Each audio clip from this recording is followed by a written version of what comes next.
अस्सलाम वालेकुम। आज हम असिस्टेंट डायरेक्टर एलडीए का पेपर जो 27 अप्रैल को हुआ था वो डिस्कस करेंगे।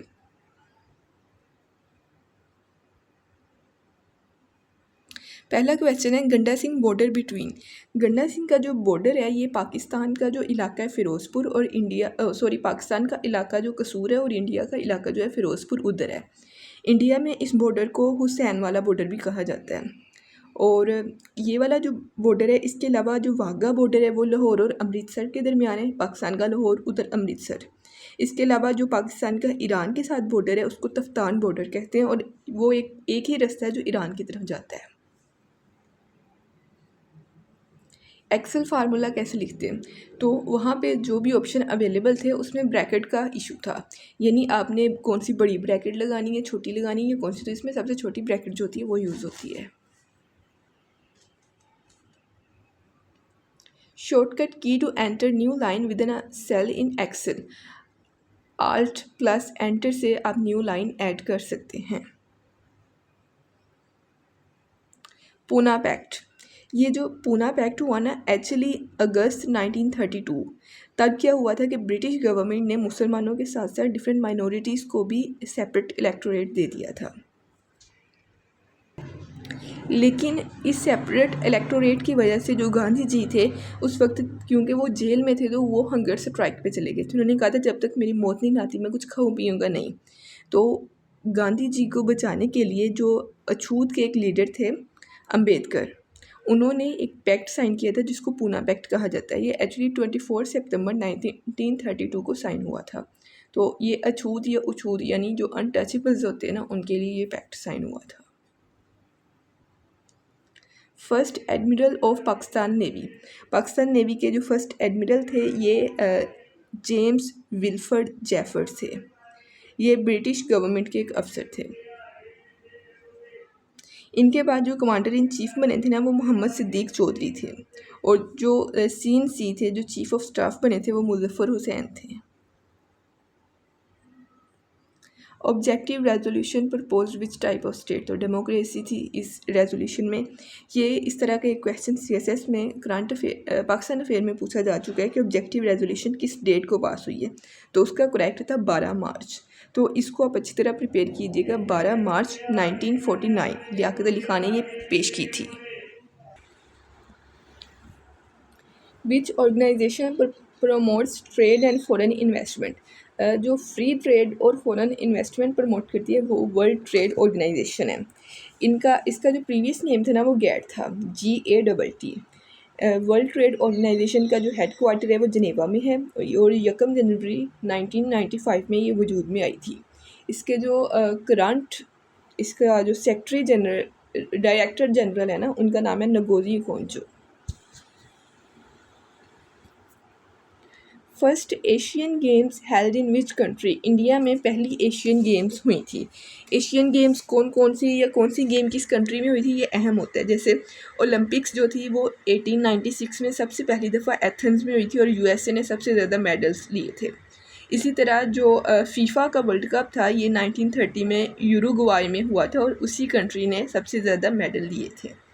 आईसीसी क्रिकेट वर्ल्ड कप जो पहला था मैन वर्ल्ड कप मर्दों का, वो 1975 में इंग्लैंड में हुआ था और जो फीमेल का था वो 2007 में साउथ अफ्रीका में हुआ था। इसी तरह नहीं, जो फीमेल का था वो भी इंग्लैंड में हुआ था, साउथ अफ्रीका में T20 वर्ल्ड कप हुआ था। हॉकी वर्ल्ड कप बार्सिलोना में हुआ था। वुमेन हॉकी वर्ल्ड कप ये फ्रांस में हुआ था। तो ये इस तरह आपको याद होने चाहिए। कसर नमाज इज इंटाइटल टू, जो ट्रैवलर होते हैं, सफ़र में होते हैं, वो कसर नमाज पढ़ते हैं। इसी तरह कसूफ़ होती है जो सूरज ग्रहण पे पढ़ी जाती है, खसूफ़ होती है जो चांद ग्रहण में पढ़ी जाती है, इस्तिस्का होती है जो रेन के लिए पढ़ी जाती है। तो ये बहुत ज़्यादा इंपॉर्टेंट है क्योंकि ये CSS में भी पूछे जाते हैं। इस दफ़ा जो इस्लामियत के पेपर में आया था ना वो नमाज कसूफ़ का क्वेश्चन आया था। लाइटनिंग रोड इन्वेंटेड बाय, तो ये बेंजामिन फ्रैंकलिन ने लाइटनिंग रोड डिस्कवर की थी। और जो अमेरिका का नेशनल एम्बलम है ना वो भी गोल्डन रोड है। Sun Yat Sen was father of, तो ये मॉडर्न चाइना के फादर हैं। ये इन्होंने ना, इनसे पहले चाइना में एक डायनेस्टी होती थी, किंग डायनेस्टी, या क्विंग डायनेस्टी, तो उसको अगर आप सर्च करें तो वो काफ़ी ना एक बुरी डायनेस्टी कंसिडर की जाती थी चाइना में। तो इन्होंने जिनहाई रेवोल्यूशन के थ्रू उस डायनेस्टी का एंड किया और उसके बाद मॉडर्न चाइना की बुनियाद रखी। चाइना और ताइवान दोनों कंट्री इन्हें अपना फादर कंसिडर करते हैं। इन्होंने 3 प्रिंसिपल दिए थे। इन्होंने कहा था मिनजू, मिनक्वान, मिनशेंग, यानी कोई इम्पीरियल पावर नहीं होनी चाहिए, लोगों का रूल होना चाहिए और सोशलिज्म होनी चाहिए। Wardha scheme is related to, तो ये एजुकेशन की एक स्कीम थी जो 1937 में जब कांग्रेस ने इलेक्शन जीत लिए थे, मुस्लिम लीग सीट्स नहीं ले पाई, तो कांग्रेस ने अपनी हुकूमत बनाई तो उन्होंने एक एजुकेशन स्कीम लॉन्च की थी डॉक्टर जाकिर हुसैन के अंडर। वैसे तो ये मुसलमान थे जाकिर हुसैन, लेकिन ये जो एजुकेशन स्कीम थी ये मंदिरों में पढ़ाना और हिंदू स्टडीज़ को प्रमोट करना, इस तरह की बहुत सी चीज़ें थी। ये एक्चुअली ना वर्धा नाम का एक सिटी था जहाँ पे एक कॉन्फ्रेंस हुई थी जिसके बाद ये स्कीम स्टार्ट हुई थी, तो इसलिए इसको वर्धा स्कीम कहा जाता है। Salivary gland secretes which digestive enzyme, तो ये टाइलिन सिक्रेट करता है। Hydrogen, methane, carbon monoxide are components of coal gas. PIA hotel in Roosevelt. PIA के बारे में मॉर्निंग और इवनिंग दोनों पेपर्स में क्वेश्चन आए हैं, तो इसको आप अच्छी तरह प्रिपेयर करें। जैसे इनका जो PIA से पहले जो एयरलाइन थी हमारे पास वो ओरिएंटल एयरवेज थे। 23 अक्टूबर 1946 में वो बनी थी, लेकिन उसके बाद उसको PIA में मर्ज कर दिया गया 1 जनवरी 1955। 1955 आप इस तरह भी याद रख सकते हैं कि तब 1 यूनिट स्कीम भी आई थी, तो 1 यूनिट और मर्जिंग से रिलेटेड PIA भी मर्ज होगी, तो इस तरह आप याद रख सकते हैं। PIA का जो पहला ऑफिस था ना वो कलकत्ता में था और 1955 में मर्ज होने के बाद 1956 में इनकी पहली फ़्लाइट हुई थी लंदन में और 65 में न्यूयॉर्क में पहली फ़्लाइट हुई थी, डायरेक्ट फ़्लाइट हुई थी न्यूयॉर्क की तरफ। 2000 में इसकी प्राइवेटाइजेशन अटैम्प्ट हुई और अभी भी रिसेंटली इसकी प्राइवेटाइजेशन की कोशिश हो रही है। इसके होटल में रूजवेल्ट होटल है जो कि न्यूयॉर्क में है, स्क्रीब होटल है जो कि पेरिस में, ये प्रीवियसली PIA का था, अभी स्क्रीब होटल जो है ना ये बेच दिया है PIA ने। इसके अलावा लाहौर, कराची और इस्लामाबाद में इंटरकॉन्टिनेंटल होटल के नाम से इनके होटल मौजूद हैं। Why Fitch want to improve Pakistan credit ranking by 2025, तो अभी हमने जो असिस्टेंट डायरेक्टर बल्कि असिस्टेंट के क्लब्ड पेपर जो इवनिंग में डिस्कस किए थे उसमें फिच के बारे में पूरा अच्छी तरह डिस्कस किया था कि फिच एक इंटरनेशनल इदारा है। 3 तरह के मतलब फिच की रेटिंग्स होती है, मूडीज़ की रेटिंग होती है, स्टैंडर्ड एंड पुअर की रेटिंग्स होती हैं। इन तीनों की रेटिंग्स जो होती है ना बहुत से कंट्रीज़ अपनी फॉरेन डायरेक्ट इन्वेस्टमेंट को अट्रैक्ट करने के लिए करते हैं। ये इकोनॉमिक रिफॉर्म्स, डेट रिडक्शन, इस तरह की चीज़ों के बारे में देखते हैं और ये देखते हैं कि कोई कंट्री किस तरह डेट पे कर सकता भी है कि नहीं कर सकता। इसकी 2 कैटेगरीज होती है, एक इन्वेस्टमेंट और नॉन इन्वेस्टमेंट। इन्वेस्टमेंट में AAA, AA, A, B, BB ये रैंकिंग्स होती हैं और उसके बाद B, C, CCC इस तरह की जो रैंकिंग्स होती है वो नॉन इन्वेस्टमेंट में होती है। तो फिच ने CCC से BB नेगेटिव कर दी है अभी पाकिस्तान की जो रेटिंग है, तो उसके बारे में ये क्वेश्चन था। Distance between P0 and 0P is 8, find P, तो इसका सिंपल सा फार्मूला है कि आपने डिस्टेंस फार्मूला लगा देना था, P मतलब स्केयर 1 स्केयर और सेकंड स्केयर, उसके बाद ये वाला आंसर आ जाना था आपके पास। स्फीयर का वॉल्यूम, ये जो वॉल्यूम के फार्मूलेज हैं ना ये आप अच्छी तरह याद करें। जैसे जो स्फीयर का वॉल्यूम है वो 4/3 पाई r क्यूब होता है। अगर हेमिस्फीयर की बात करें तो 2/3 पाई r क्यूब हो जाता है। अगर सिलेंडर की बात करें तो पाई r स्क्वायर h हो जाता है। इसी तरह अगर कोन की बात करें तो 1/3 पाई r स्क्वायर h हो जाता है। तो ये आपको फार्मूले आने चाहिए। वॉल्यूम ऑफ सिलेंडर, अभी मैंने आपको बताया सिलेंडर का फार्मूला भी आपको आना चाहिए, पाई r square h। Second prime minister of Pakistan, prime minister of Pakistan ये हमने प्रीवियस वीडियो में भी डिस्कस किया था कि प्राइम मिनिस्टर्स आप कैसे तैयार कर सकते हैं, क्योंकि पाकिस्तान के स्टार्ट में इतने प्राइम मिनिस्टर हैं कि आपको मोस्टली भूल जाते हैं। तो मैंने आपको एक ट्रिक याद करवाई थी, कभी नब्ज़ काटी है तुमने, तो इस ट्रिक के थ्रू हमने सारे प्राइम मिनिस्टर को डिटेल के साथ और एक एक करके मतलब उनकी तरतीब के साथ याद किया था। तो अगर आप इस तरह की प्रिपरेशन करना चाहते हैं तो हमारा प्रिपरेशन सेशन भी ज्वाइन कर सकते हैं, जहाँ आपको ट्रिक्स के साथ ना सिर्फ सिखाया जाता है बल्कि PDF नोट्स प्रोवाइड किए जाते हैं, आपके टेस्ट होते हैं, हर टॉपिक का भी टेस्ट होता है और मॉक टेस्ट भी होते हैं। इसके अलावा असाइनमेंट्स देते हैं, इवैल्यूएशंस होती हैं, ग्रुप डिस्कशंस होती हैं, तो काफ़ी कुछ होता है। आप सेशन हमारा ज्वाइन करके इन सारी चीज़ों से फ़ायदा उठा सकते हैं। बहरहाल इसका जो है ट्रिक वो ये है, कभी नब्ज़ काटी है तुमने, सबसे पहले तो लियाकत अली खान है, दूसरे के फॉर ख्वाजा नाज़िमुद्दीन है, उसके बाद बोगरा है जिन्होंने बोगरा फार्मूला दिया था। तो इस तरह ये सारे प्राइम मिनिस्टर हम याद कर सकते हैं। Cable beach is located in which country? तो ऑस्ट्रेलिया में केबल बीच है। अच्छा, ऑस्ट्रेलिया की ना जो बीचेज़ हैं वो मशहूर है वाइट सैंड की वजह से, जैसे वहाँ पे एक बूंदी बीच है या वाइट हेवन बीच है, तो ये वाइट सैंड की वजह से बीचेज़ मशहूर हैं, तो ऑस्ट्रेलिया में हैं। इसके अलावा कैपा कबाना बीच है वो ब्राज़ील में है, और वाइकिकी बीच है वो हवाई में है, मियामी बीच फ्लोरिडा में है, आइपनीमा बीच ये ब्राज़ील में है। ये ब्राज़ील का ना एक कल्चरल सॉन्ग है, द गर्ल फ्रॉम आइपनीमा, तो उससे रिलेटेड ये बीच का नेम है। इसके अलावा बोरा बोरा बीच है, ये फ्रांस में बीच है। बोल्डर बीच है, साउथ अफ्रीका में है। पिंक सैंड बीच है, ये बहामास में है। वहाँ पे ना कोरल्स के ब्रेकडाउन की वजह से पिंक सैंड है, तो वो पिंक सैंड बीच है। इसी तरह 7 माइल बीच है जो कि जमाइका में है। तो ये आपको बीचेस वाला टॉपिक भी अच्छी तरह क्लियर होना चाहिए।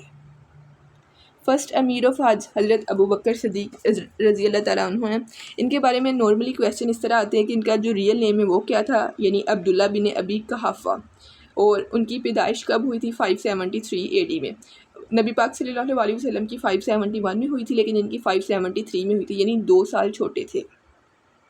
आपकी वालिदा का नाम उम्मे अल खैर सलमा था, और उनको सद्दीक़ का टाइटल आप सल्लल्लाहु अलैहि वसल्लम ने तब दिया जब हज़रत अबू बकर ने मिराज और इसरा के वाक़े को फ़ौरन कबूल कर दिया कि हाँ आप बिल्कुल सच कह रहे हैं। इसके अलावा आप सल्लल्लाहु अलैहि वसल्लम उनको अतीक भी कहते थे, क्योंकि आपके मुताबिक वो फ्री फ्रॉम हेल यानी आज़ाद थे जहन्नुम से। और इसके अलावा उन्होंने रिदा वार्स लड़ी हैं, जिनको कज़ाब के ख़िलाफ़ जंगें भी कहा जाता है। कबीला बनु तय्यम था। तो ये सारा कुछ आपको पता होना चाहिए। पाकिस्तान का सबसे बड़ा एक्सपोर्ट सेक्टर टेक्सटाइल है।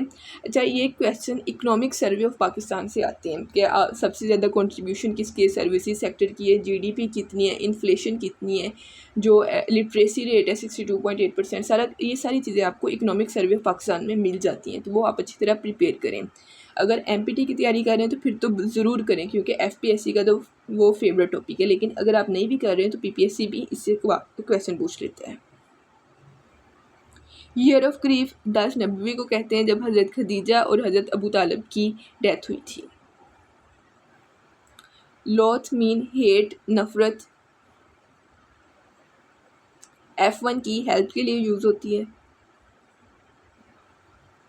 Which general didn't follow Kai's order for Kashmir? तो ये जो सर ग्रेसी थे ना, डोगलास ग्रेसी, ये एक्चुअली ना बरतानिया ने इनको तैनात किया था, ब्रिटिश गवर्नमेंट ने। तो इनको जब कायद-ए-आज़म ने कहा, जब कश्मीर ने इंडिया के साथ इल्हाक कर दिया, तो कायद-ए-आज़म ने कहा कि अटैक कर दें कश्मीर पे, इन्वेड कर दें कश्मीर को। तो इन्होंने कहा नहीं, मैं आपका हुक्म नहीं मान सकता, क्योंकि मुझे ये काम करने के लिए जो British chief of army staff है ना, क्लाड अकिनलेग, कुछ इस तरह का नेम है, बड़ा मुश्किल से है, तो उनसे मुझे ऑर्डर्स चाहिए होंगे।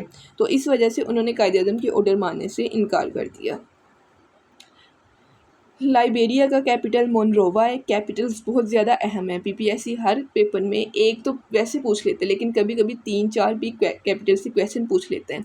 तो हम जब अपने सेशन में कैपिटल तैयार करवाते हैं ना, तो हर एक कैपिटल को एक ट्रिक के साथ करवाते हैं कि आपको वो याद हो जाता है। तो आप उसके लिए सेशन भी ज्वाइन कर सकते हैं 1 पेपर प्रिपरेशन के लिए। पाकिस्तान का कल्चर कलेक्टिविस्टिक है। कलेक्टिविस्टिक और इंडिविजुअलिस्टिक या डिविजिव इस तरह के कल्चर्स होते हैं। जो कलेक्टिविस्टिक होते हैं वो फैमिली ओरिएंटेड होता है, तो हमारा सारा कल्चर फैमिली ओरिएंटेड है। फर्स्ट जो शीप क्लोन हुई थी वो डोली शीप थी। एक्चुअली ना ये साइंटिस्ट एक्सपेरिमेंट करते हैं, जैसे आपने देखा होगा मैमूथ को वापस लाने के लिए एक्सपेरिमेंट कर रहे हैं, जो एक हाथी नुमा एनिमल था। इसी तरह जो डायनासोर पर इतने ज़्यादा एक्सपेरिमेंट चल रहे हैं, तो ये एक कामयाब हुआ था डोली शीप का एक्सपेरिमेंट, ये स्कॉटलैंड में कामयाब हुआ था। फाटा मर्ज हुआ था केपीके में। ये 25वीं तरमीम के बाद 25th अमेंडमेंट में 2018 में इमरान खान के दौर में 24 मई 2018 को ये अमेंडमेंट हुई थी। और ये इसके अलावा और भी पाकिस्तान में मर्जिंग हुई है, जैसे कलात बलूचिस्तान में मर्ज हुआ था 1948 में। 1948 में ही हैदराबाद पाकिस्तान के साथ आया था। 1969 में सवात केपी के साथ मर्ज हुआ था। सवात के मर्ज होने से रिलेटेड आप अगर बीएलए या ये जो सारी टेररिज्म पार्टीज़ हैं, जो बलूचिस्तान और KPK में वर्क कर रही हैं, उनको अगर आप रीड करना चाहें ना, तो ये सवात की मर्जिंग, कल्लात की मर्जिंग, इनका बहुत ज़्यादा ताल्लुक़ है कि इनको जब मर्ज किया गया था तो उन लोगों से बहुत से वादे किए गए थे जो कि पूरे नहीं किए गए। तो ये आप उस लिहाज से भी प्रिपेयर कर सकते हैं। अल-फतह डिवीज़न इस्टेब्लिश्ड 1959 में हुई थी ये। जो यासिर अरफात थे ना, वो PLO के एक लीडर थे, तो उन्होंने मिल के 1959 में ये फतह डिवीज़न की बुनियाद रखी थी। और उसके बाद वो चेयरमैन ऑफ PLO बने 1969 में, ओस्लो अकॉर्ड किया 1993 में, और 1994 में उनको नोबेल प्राइज़ भी मिला। ये बहुत ज़्यादा अहम है नोबेल प्राइज़ वाला, क्योंकि ये भी बहुत पूछा जाता है। और 1993 में जो ओस्लो अकॉर्ड, और ये 1959 में फतह डिवीज़न बनी थी। इसके अलावा हमास के रिलेटेड क्वेश्चन आ सकते हैं, जैसे हरकत अल मुकावामा अल इस्लामिया, हमास का जो पूरा नाम है, ये शेख अहमद यासीन है, उन्होंने इसकी बुनियाद रखी थी। अगर आपने किताब पढ़ी हो उसामा बिन लादेन से रिलेटेड, तो तब भी वहाँ भी आपको शेख अहमद यासीन का बहुत ज़्यादा मिलेगा। तो शेख अहमद यासीन का तल्लुक़ हमास से था। ये एक मुस्लिम ब्रदरहुड नाम की ना एक पार्टी थी उधर फ़लस्तीन में, तो उसकी एक ब्रांच बनी थी हमास 1987 में, और 1988 में एज अ पार्टी इसका एक चार्टर बनाया गया था। Which Umayyad caliph standardised currency, Umayyad के जो खलीफा थे अब्दुल मलिक इब्ने मरवान, इन्होंने करेंसी को स्टैंडर्डाइज कर दिया था, यानी इन्होंने पहला इस्लामी हुकूमत का सिक्का जारी किया था। इससे पहले जो अब्बासी खलीफा थे, जो अब्बासी दूसरे खलीफा थे अबू जाफ़र अल मंसूर, उन्होंने गोल्डन दिनार और सिल्वर दरहम ये अब्बासियों के लिए सिक्के के तौर पे किया था, लेकिन एज़ इट इज़ कोइन नहीं था। तो कोइन पहली दफ़ा उमैया के खलीफा जो थे मलिक बिन इब्ने मरवान, उन्होंने जारी किया था। और पाकिस्तान की जो करेंसी नोट शाया हुआ था वो 1 जुलाई 1948 में हुआ था।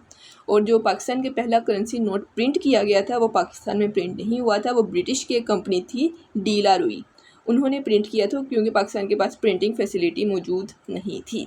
तो ये आपको पता होना चाहिए। Longest tenure of which lords, viceroys, governor generals, ये भी हमने ट्रिक के साथ याद किए हुए हैं। हम अपने सेशन में इस तरह की मैक्सिमम चीज़ें जो बच्चों को कंफ्यूज करती हैं, भूल जाती हैं, उनको ट्रिक्स के साथ प्रिपेयर करवाते हैं। वॉइस रॉय के लिए जो ट्रिक है, सेल में Lord Laisam had crew lawn, मतलब ये एक ट्रिक बनाई हुई जिसमें आप पहले लॉर्ड से लेकर लास्ट तक याद कर सकते हैं। और इनमें सबसे छोटे जो हैं वो सेकंड है इगलिन, और जो सबसे लंबे है वो लिंथलगो हैं, जिनका ये क्वेश्चन आए हुए। इनका टेन्योर 7 साल था, और जो सबसे थोड़ा टेन्योर था वो 1 साल था लॉर्ड इगलिन का। पहले लॉर्ड कैनिंगम से, C for cell, E for इगलिन, L फॉर लॉरेंस। तो इस तरह आप ये सारे लॉर्ड्स प्रिपेयर कर सकते हैं। बाबुल इस्लाम सिंध को कहा जाता है।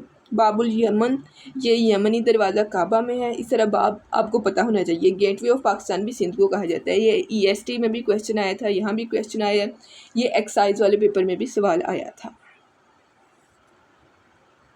इबलीस की मजलिस शोरा, तो ये इबलीस की मजलिस शोरा, शिकवा, जवाब शिकवा, सारे जहाँ से अच्छा, ये सारी जो नज़में ना ये बांगे दरा की हिस्सा हैं। इसके अलावा जो इकबाल की किताबों की डेट्स पूछी जाती हैं कि पहली सबसे कौन सी है या पहली उर्दू में कौन सी है, उनकी लाइफ के बारे में पूछा जाता है। जैसे 1923 में प्याम मशरिक आई है, 24 में बांगे दरा आई है, 32 में जवेदनामा आ गई है, 36 में ज़रब कलीम है, और सबसे पहली जो है वो इसरार खुदी है फ़ारसी में 1915 में। इल्मुल इक्तिसाद, उनकी इकनॉमिक्स पे भी एक बुक है जो 1903 में आई है, हाँ 1903 में आई है। और ये भी पूछा जाता है कि इकबाल ने किस कंट्री की एजुकेशन पॉलिसी मुरतब की, तो अफ़गानिस्तान की मुरतब की है। 1905 में इंग्लैंड गए और PhD जर्मनी से हासिल की है, ये भी पूछा जाता है। और कौन सी किताब है जो उनकी वफ़ात के बाद शाया हुई, तो अरमगान हिजाज़ है। वालदा का नाम इमाम बीबी है, उनकी पहली उर्दू किताब यही बांगे दरा है, और पहली फ़ारसी किताब जो है इसरार खुदी है जो 1915 में शाया हुई। इसके अलावा वो पॉलिटिक्स का भी हिस्सा थे। पाक अफेयर के हिसाब से भी उनसे पूछा जाता है, उनके हवाले से, कि वो कौन सी लीग का हिस्सा थे। शफ़ी लीग का हिस्सा थे, जो ऑल इंडिया मुस्लिम लीग का एक धड़ा था। और उन्होंने 1926 में पॉलिटिकल करियर स्टार्ट किया था। वो ख़ुद को मुरीद हिंदी ऑफ पीर रूमी कहा करते थे। उनका थीसिस, क्योंकि उन्होंने PhD की थी, तो उनके थीसिस का टॉपिक था development of metaphysics in Persia. इसके अलावा 1922 में उनको नाइटहुड का भी टाइटल मिला, सर का भी टाइटल मिला, और ये सारी चीज़ें उनके बारे में पूछी जाती है। एक और सवाल कि उनकी डेथ कितनी एज में हुई, तो 60 साल की उम्र की 60 साल की उम्र में उनकी डेथ हुई थी। तो ये ज़्यादातर क्वेश्चन जो हैं जो इल्लामा इकबाल के बारे में पूछे जाते हैं। तो आई होप ये पेपर की आपको समझ आ गई होगी। नेक्स्ट एक तो MCQs रह गए। झाड़े की चांदनी, तो सर्द रोशनी को कहते हैं ये। यूसुफ बेकारवां तन्हा शख्स को कहते हैं। तो ये टोटल MCQs थे।